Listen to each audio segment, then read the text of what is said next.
It's the start of Black History Month, and tonight we're celebrating a family who puts the in Memphis with a buttery family recipe that dates back decades. Kim Clark shares the five-star story of Makedas butter cookies and multiple generations who've inspired one of the nation's most sought-after sweets. You can smell 301 Jefferson in downtown Memphis before you even get through the door. Don't stop baking. Inside, 16 flavors of cookies, butter cookie crust pies, and banana pudding. The owners of Makedas Homemade Butter Cookies, Pamela and Maurice Hill, bought the building in 2021. We got this building in February. It took 9 months to get it up to being able to operate in. Pamela, my wife said, like having a baby. Yeah. With double the space, the Hills are now able to bake and package cookies for more than 70 grocery stores. Business is brisk now, but it wasn't that way when they first started back in 1999. When we put our sign up on Airway, they said cookies though, it ain't gonna last. And so we were determined. So we just kept going, and he would always tell me, well, whatever you do, don't stop baking cookies.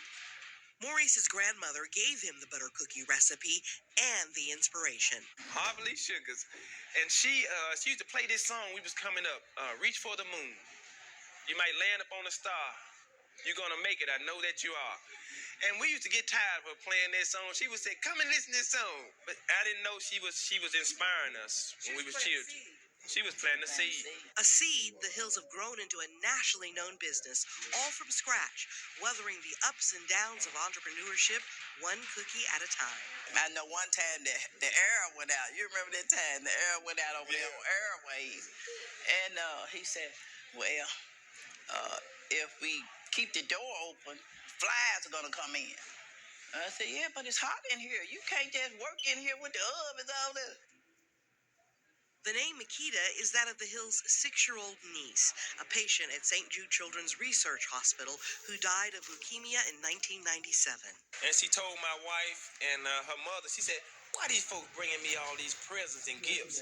She said, they think I'm a diet on it. But she said, I'm not going anywhere, but don't tell them. And for those words to come out of her mouth that she's not going anywhere, and here we are. And then there's last year's murder of rapper Young Dolph in their Airways shop after he stopped to buy cookies at one of his favorite neighborhood businesses. We had our grand opening on the 6th of November, and then the tragedy hit on the 17th of November.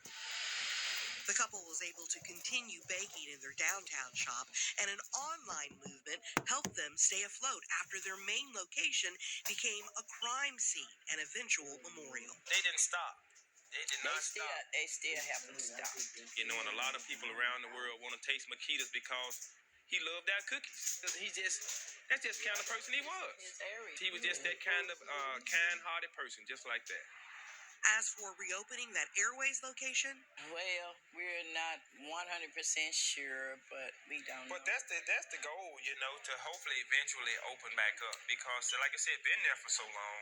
Yeah. And the community, they love us. So we're praying about it and seeking guidance to know what to do. Because I believe that he would have wanted us to reopen it and stand strong. And, you know, keep making those cookies that he loved. So what's in the future for Makedas? Franchise.